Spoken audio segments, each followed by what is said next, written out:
It's time for some serious and surprising news about the Chargers, and trust me, this one will get every fan fired up.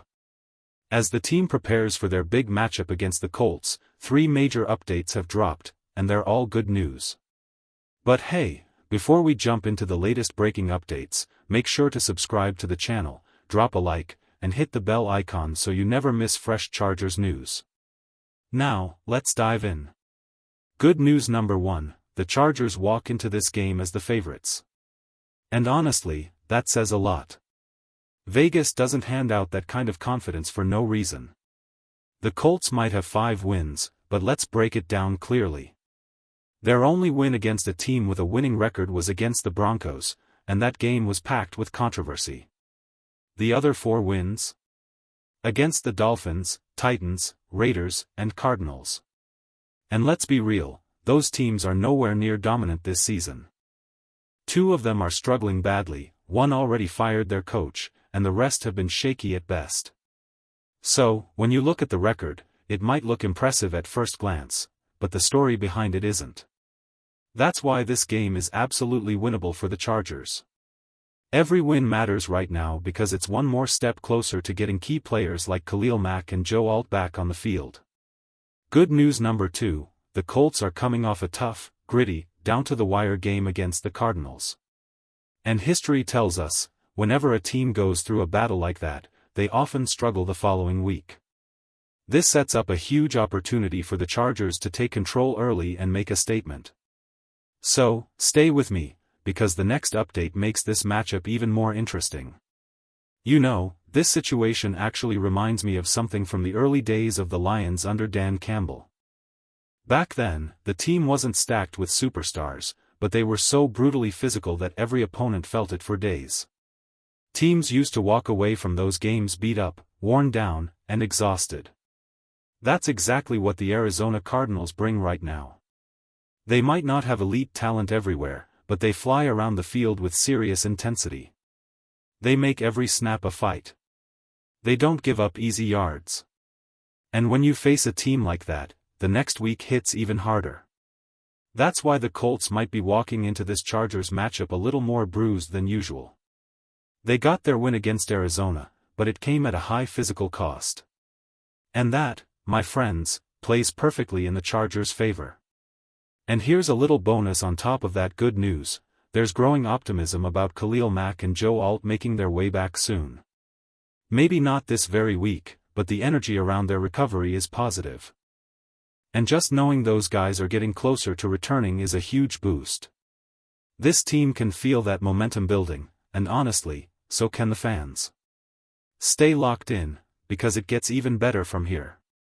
And this is exactly why that bonus update matters so much. Every single week the Chargers survive and advance, they get closer to getting key players back. Sitting at 4-2 right now. That's a strong place to be. But the good news doesn't stop there. Something very interesting is brewing around the league. Over in New York, Jets running back Breece Hall just dropped a message on his Instagram that said, "Free 20." And yes, he wears number 20. Now, we can't say for sure he's demanding a trade, but the signs are loud. The Jets are struggling, frustration is building, and it looks like Hall wants a way out. And guess who could be ready to make a move? That's right, the Chargers. They've already shown they're not afraid to make a trade when it matters. And if a talent like Hall becomes available, that could be a game-changing opportunity. Sometimes in the NFL, timing is everything. A player wants out. A team needs a boost. And if those 2 moments line up, big things can happen. And right now, it feels like something big could be on the horizon.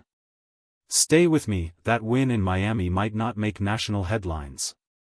It won't be one of those games people talk about years from now. But for true fans, it was the moment that kept the season alive. Justin Herbert was seconds away from going down for a sack. The clock was running out. Everything looked over. And then, out of nowhere, he escapes, launches it downfield to Ladd McConkey, and boom. 40-yard run. Field goal. Game over. A season-saving play. If they had lost that game, they'd be sitting at 3-3, with pressure mounting. But they didn't. They found a way to win. And that changed everything. Now, looking ahead, the Colts aren't a team to fear. Sure, it's going to be a fight. Every NFL game is. But no one's buying into the Colts as a serious threat. Same goes for Minnesota. Tennessee looks lost. Pittsburgh's not scaring anyone. Jacksonville? Still figuring themselves out. And here's where it gets exciting. After this stretch, the Chargers hit their bye week. That's the reset point. Joe Alt could be back. Khalil Mack could be back. Maybe even a new addition through a smart trade. And if they handle business in these games, they walk into Week 11 sitting around 7-4, perfectly positioned for a strong stretch run. That's what this part of the season is all about: survive, build momentum, and strike when it matters most. Stay with me. You know, as fans, we tend to panic after every loss. It happens with every team. The Lions lose one game to the Chiefs and suddenly it feels like the world's falling apart. But then you take a step back and realize, that was just their fourth regular season loss in 2 years. It's so easy to forget the bigger picture when emotions take over. Losses sting. Nobody wants to see their team fall short. We all want dominant wins, week after week. But the NFL doesn't work like that. The real key is survive and advance. Get through these next 5 games. Stack wins where you can. Regroup where you need to. Then take inventory of where you stand. Because the last stretch of the season is where the Real fight begins. Vegas? Beatable. Philly? Not the powerhouse many thought they'd be. Kansas City is tough. Dallas might be unpredictable by then. Houston and Denver? Wild cards. So yes, there are challenges ahead, but also clear opportunities. And here's something people forget: the actual game time is just an hour. 15-minute quarters, 4 quarters, simple math. But the full experience runs over 3.5 hours. And in that time, momentum shifts, mistakes happen, and great teams find ways to win even when it's messy. That's what separates contenders from pretenders. It's not about perfection. It's about how you respond. Stay with me. You know what's wild when you really stop and think about it? Out of those 3.5 hours of game time, only 1 hour is actual football. The rest is a mix of pre-game hype, halftime talk, sideline interviews, endless replays, and a mountain of commercials. And the crazy part is, we still watch every second of it. That's the power of the game. Lately, I've started recording the games and watching them a little behind schedule. And honestly, it changes everything. When you fast forward through the noise, you start to see just how long those breaks actually are. One team scores, and before the other even touches the ball, nearly 10 minutes have passed.